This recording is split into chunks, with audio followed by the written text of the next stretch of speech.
Welcome back to the Egyptian History Podcast, episode 49, From One Era to Another.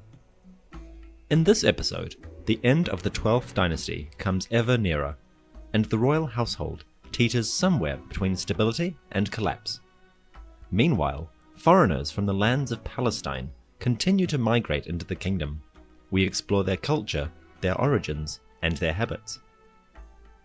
This episode is brought to you by Stephen, in thanks for his generous contribution to the podcast's running costs.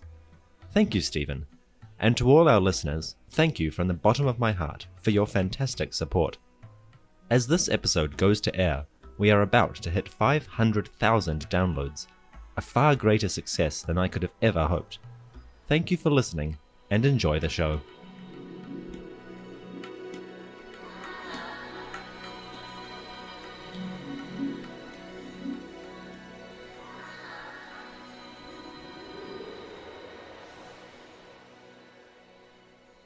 The year is now 1799 BCE, and Ni-Matre Amenemhat III is in the last months of his life.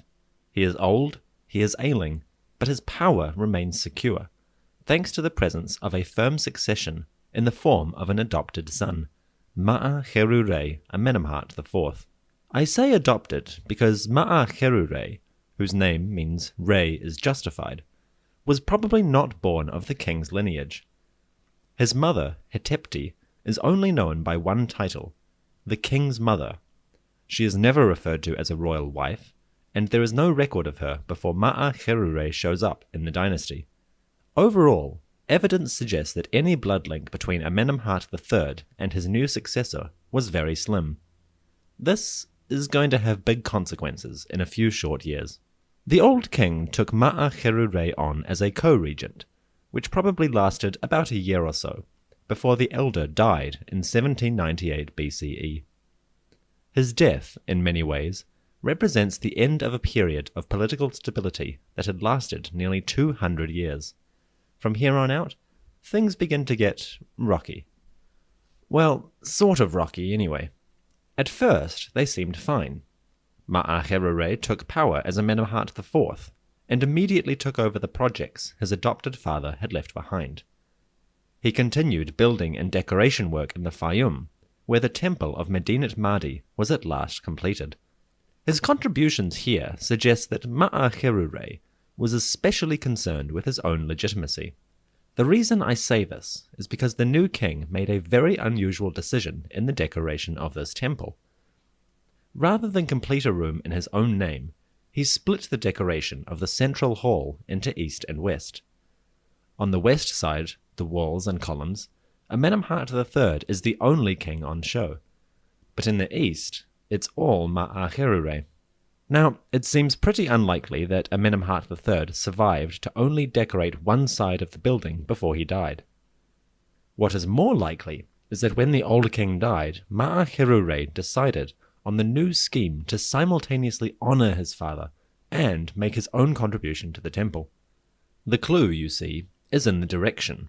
By putting Amenemhat III on the west wall, towards the setting sun, the old king is being treated more as Osiris, ruler of the underworld, than a living king. But Ma'acherure in the east is very much the rising sun, the youthful, vigorous ruler of the earthly realm. It's all very pomp and circumstance, but it tells us that Ma'acherure wanted to secure the connection between himself and his predecessor. If, as we suspect, he was not the actual son of Amenemhat III, this all makes a lot more sense. Essentially, Ma'acherure needed to bulk up his profile, and he needed to do it quickly. With this in mind, you might be surprised to learn that apart from Medinet Mahdi, there is very little other evidence for Ma'acherure's architectural program. Over 9 years of rule, he left only the one temple complex in the Fayum, and the scanty remains of a small pyramid near Saqqara. Apart from this, well, that's it. It's hard to understand this. As we will see, the royal household is still very wealthy, and the country is not suffering from any noteworthy economic problems. In fact, while the temple at Medinet Mahdi was being built and decorated, the king was able to turn his attention to other, more international affairs. Expeditions were sent to the Sinai, to Punt, and, most importantly, to Lebanon. Hardly seems like the sort of behaviour you'd expect in a period when the king was consciously absent from the architectural landscape of the country. But maybe the simple answer is that we overvalue the importance of architecture in some periods of Egyptian history. Sure, there are periods where it's seriously important, like the Pyramid Age or the 18th dynasty. But is it really that hard to imagine periods, even generations or centuries, in which such projects were simply not the most important priority? Maybe Ma'aherure had other projects that he valued more, and maybe those were his expeditions. Because while he isn't very well attested in surviving architecture, Amenemhat IV is well attested in a lot of places outside of Egypt. As far as we can tell, the king didn't prioritize the construction of new monuments because he wanted to connect with lands beyond Egypt, and for this he was willing to put that fabulous Middle Kingdom wealth to good use. On the coast of modern-day Lebanon, about halfway between Beirut and Tripoli, is the city of Byblos. We've met Byblos before. It became a vassal of Egypt under Senuseret III, and the people of Byblos appeared among the traditional enemies of Egypt, referenced in those execration texts we saw in episode 46. Ma'aherure preserved royal relationships with Byblos, and at some point he sent, or one of his officials sent, a golden plaque to the city. It was a plaque representing the king before the creator god Atum, and it is a gorgeous piece of work. Not the finest craftsmanship ever, but it has, personality. If you check the image on our website, you'll see what I mean. The figures are vibrant, elegant, and beautiful in their slightly rough way, as Ma'aherure offers a jar of ointment to the god, both of them smiling. The bigger question is, why is this here? The most likely answer is that the king wanted something from Byblos, something he could not get elsewhere. Byblos was useful to the Egyptians for a variety of exotic items that they could not easily acquire, and the best of these were aromatic oils and cedar wood. For my money, it was these that the king wanted. Oil, in particular, is likely because the plaque itself shows the king offering such oils to Atum. If you are searching for an item in particular, and want to offer art in return, why not link the two up and make the trade sacred as well as commercial? If this was the case, then the next question is what Ma'aherure wanted the oil for. Well, we may have an answer for that too. On the coast of the Red Sea, there was a harbour, which the kings of Dynasty 12 used to launch expeditions to the Sinai, and, more importantly, to Punt. It was Punt that Ma'aherure wanted the oil for. In year 8 of his reign, about 1790 BCE, a royal scribe named Jacke came to the Red Sea harbour on behalf of the king. His destination was the legendary country of Punt, and when he returned, he brought back treasures which he recorded on a wooden box, a box that was found in 2006. Jacke's inscriptions attested to the treasures he had brought back, and were kind enough to specifically mention the ruling king, Ma'aherure.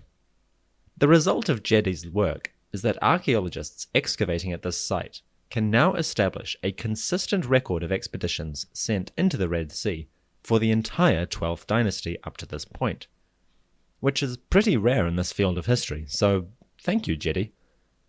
This port is pretty far south of the Sinai Peninsula, but it may have been the launching point for the continuing series of Sinai expeditions, which Ma'aherure ordered. The Sinai has been the destination de jour for the 12th dynasty rulers, and in this period there is no difference.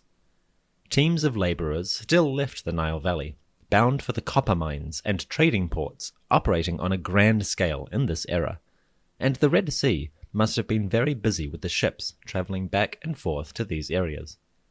Back in the home country, Ma'aherure was also involved in the gems business, sending a small expedition south to the Amethyst mines in the eastern desert. The site in question is a place called Wadi el-Hudi, and it is a place that has quickly rocketed to the top of my ideal locations to visit within Egypt. The Amethyst mine of Wadi el-Hudi was home to about 100 or 150 people, who probably came and went on a roughly seasonal basis. They lived in a pair of stone-walled settlements, which were not quite as fortified as those great bastions in Nubia, but would do well enough to protect their houses from locals or from unexpected floods.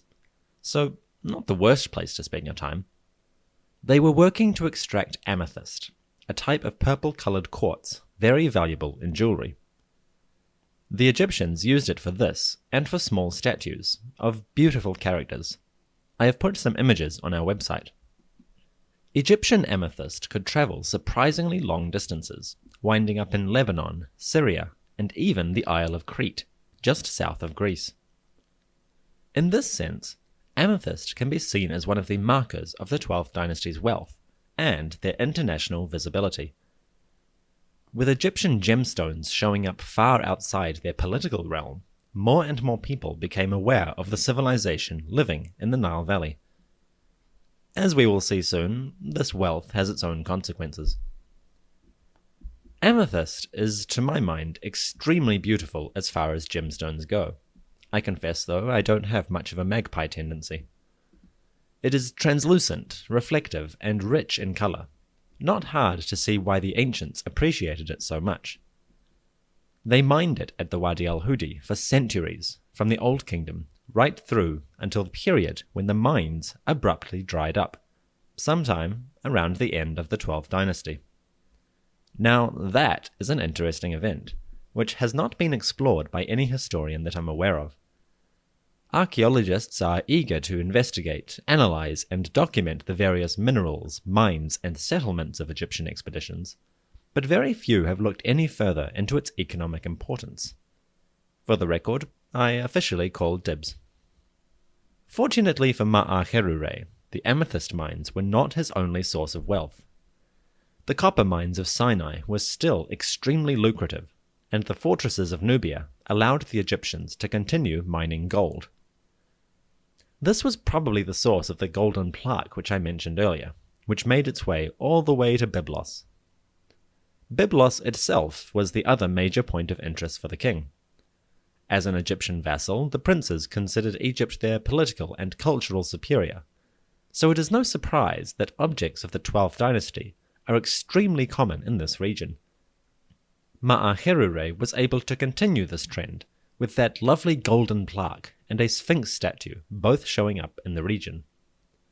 The commercial opportunities were, like I've said, vast, and even if the amethyst mines were beginning to dry up, Lebanon was still a very lucrative region from which the Egyptians could hoard wealth. They were lucky to do so, for even in this period of international communication and exploitation, the Egyptians still counted the Biblites among their traditional enemies. But that seems almost ridiculous. Egyptians were travelling as far afield as Punt, Crete, Cyprus, which they called Alatia, and the whole of the Levant. Why count such a settled, tame, and friendly community as one of your traditional enemies? For my money, this was a lingering holdover from that period when Egypt had been so much more insular. Now they were entering a new era, and from 1800 BCE, Egypt is constantly involved with foreigners on a political, cultural, religious, and commercial scale. Nowhere is this more clear than in the social makeup of Egypt's eastern delta, where throughout the 12th dynasty, foreigners had been settling in increasing numbers. Over the next few decades, these would become so influential that they actually disrupted the political structure of the kingdom itself. So what better time to take a break and chat about these foreigners, and the culture from which they emerged? The foreigners in question were a group commonly known as Canaanites. Canaan is an old term, encompassing the areas of Israel, Palestine, Gaza, West Jordan, Lebanon, and South Syria.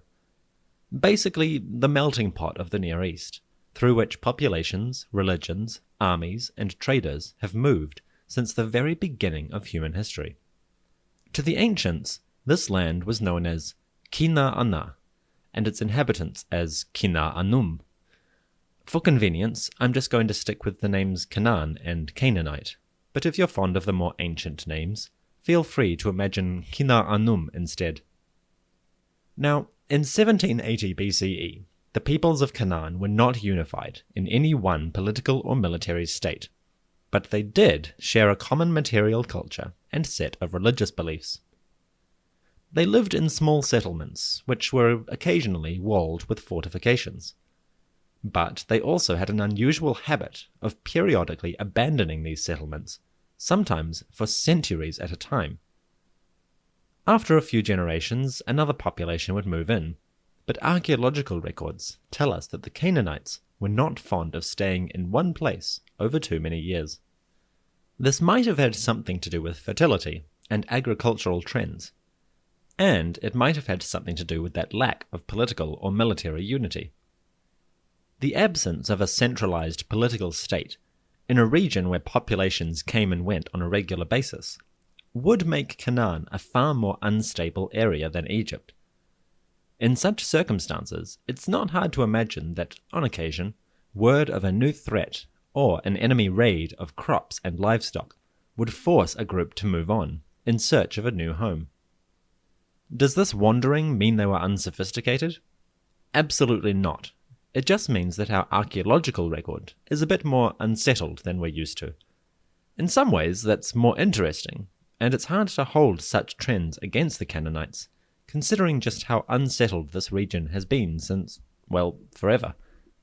Canaanites in the 1700s were skilled potters, weapon makers, and winemakers. They had been good at winemaking for a long time.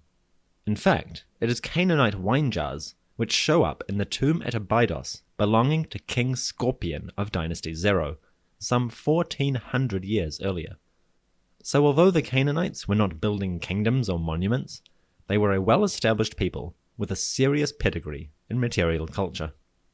The consistency of the material culture in Canaan confirms for archaeologists that even though there was no political unity, the inhabitants of this land shared many of the same tools and possessions. And that is a form of unity, even if it didn't translate to the sort of power which might have kept them safe from the Egyptians. That being said, this is a period in which fortifications begin to show up for the first time.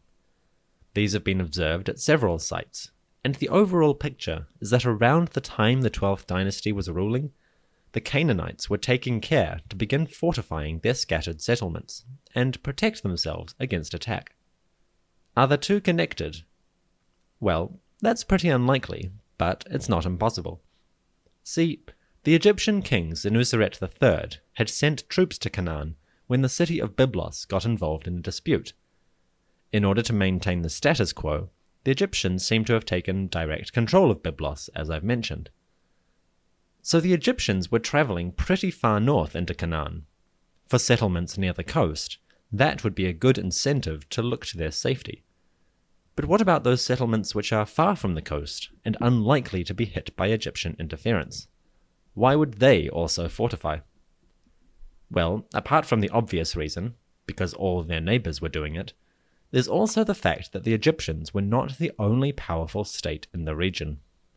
By the time that Amenemhat III died, leaving the throne for Mar-Aherure, the land of Canaan was also neighbour to a powerful state rising in the east. This state was none other than the legendary Babylon of Hammurabi.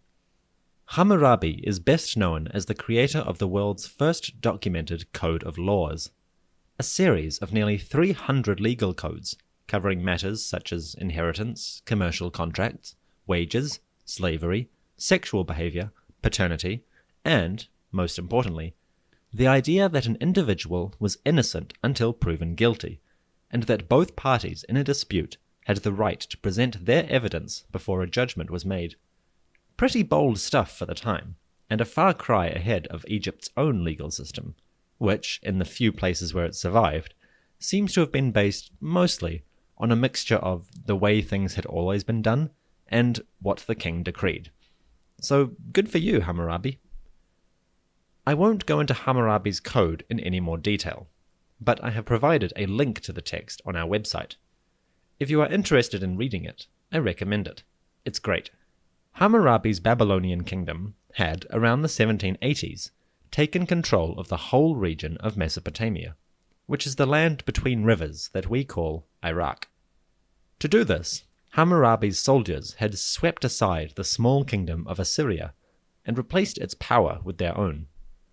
The result was that Mesopotamia, which had been a fabulously wealthy region already, was now politically united. The rise of Assyria and Babylonia cannot have been lost on the Canaanites.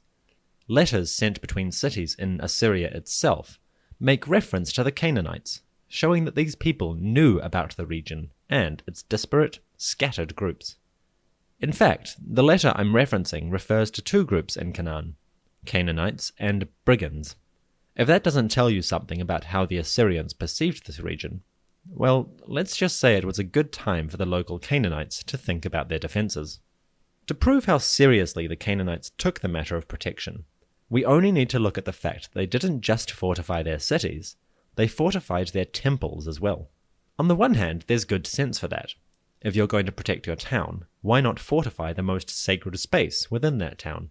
And considering how important temples were to the economic and social life of a community, more on that in future episodes, it's little wonder that these buildings were a top priority for protection. But the overall trend suggests that these peoples were becoming very aware that they were a little people among great powers. Egypt had been flexing its military and economic muscle in Byblos, and word of Assyria's fall to Babylon must have given many town leaders cause for alarm. What if Hammurabi's troops showed up in Syria next?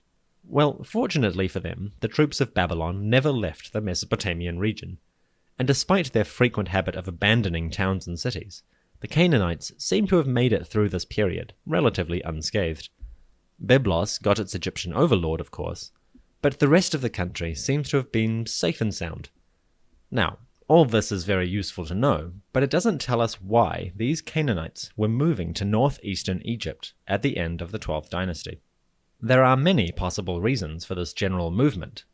Taken from the Canaanite perspective, the reason might have been a positive attraction towards Egypt's wealth and strength, or there may have been a negative pull, as Egyptian expeditions into Sinai and Gaza brought back captives. Then there's the neutral one. As Egyptian influence spread into Canaan, locals naturally gravitated towards new lands, as their own settlements failed to satisfy their needs. This last option would fit pretty well with that well-established habit of building a settlement, living there for 5 or 6 generations, and then suddenly abandoning it. Maybe some Canaanite groups liked to move from time to time, rather like the stereotype of the Gypsy Roma today. Or maybe this was a combination of all three, or none of them. We simply do not know. What we do know is that the Canaanites moved into Egypt's delta in greater numbers, particularly at a site called Tel el-Daba, or, in the ancient name, Avaris. Avaris shows a massive concentration of Canaanite peoples from the early 12th dynasty onwards, and it only grew as time went by. Their pottery became more and more common, their housing became more and more visible, and they eventually took over the local sanctuaries and imported some of their own religious customs. Customs like offering pits, where burnt offerings were ritually buried under the floor of a sanctuary. This enriched the sacred space and counted as a potent offering to the gods of the Canaanite people. Which brings me to the last point about these people and their customs, their religion. Traces of early Canaanite religion are few, but we have some ideas about their pantheon. There was El, the creator god, and his consort Asherah, the mother. Asherah is associated firstly with reproductive power, but also with its companion, eroticism. In this sense, she is similar to the Egyptian Hathor, and both Hathor and Asherah were frequently associated with the lioness. Below El and Asherah, there were Baal and Anat, god and goddess of storms and hunting, respectively. Baal would come to be associated with Seth, but Anat is probably closer to the goddess Neith, rather than Seth's sister, Nephthys. Baal and Anat were the center of a mythological drama, commonly called the Baal cycle, in which Baal was murdered by the god of dryness, Mot, but Anat retaliated and brought Mot down, thus freeing her brother from the afterlife. The god Baal resumed his rule, and the land was restored to its proper balance. This myth has been interpreted as a story about the occasional periods of drought that swept the ancient world. Mot, as death or dryness, represents the times when the rains did not come, and the land became parched. Only when he was defeated by the huntress could Baal return. and in his thundering bring the nourishing rains once more. You might have noticed that this Canaanite myth shares some common elements with an Egyptian story, just told in a different way with different gods. The slaying of Baal is similar to that which befell Osiris, and just like in the Osiris tale, it was up to the god's sister to restore the balance and allow fertility to return. But that is where the similarities end, for Baal is closer to Seth than he is to Osiris, and the restoration of balanced order does not depend on the actions of a king like Horus, but on the actions of Anat, the huntress. And instead of a showdown between Horus and Seth, with the council of gods choosing in favor of Horus, you just have Anat killing Mot and restoring order. Much more straightforward, even if some high-minded scholars would call this simple. Canaanite religion was anything but simple. The problem is we just don't know that much about it yet. The region of Canaan is so difficult to excavate for any long period of time, and so divided between different nations, that gathering a consistent, overarching view of their religious practices is extremely difficult. What we do know is that temples were traditionally associated with kings, just like in Egypt, as the leaders of their communities and directors of how to use surplus goods. Kings had the unique power to commission or enact decisions. This meant that in the Canaanite political scene, the king was treated or represented as the benefactor of all people, the patron of all temples. If that sounds familiar, it's because it's pretty much exactly like the Egyptian version, and many other ancient societies as well. The reason I single out Egypt so specifically is that the Canaanites seem to have borrowed many of their iconographical tropes from Egypt itself. For instance, small mud seals used to stopper jars or seal documents show powerful figures seated on thrones wearing native Canaanite dress. That's a pretty standard representation for any ruler.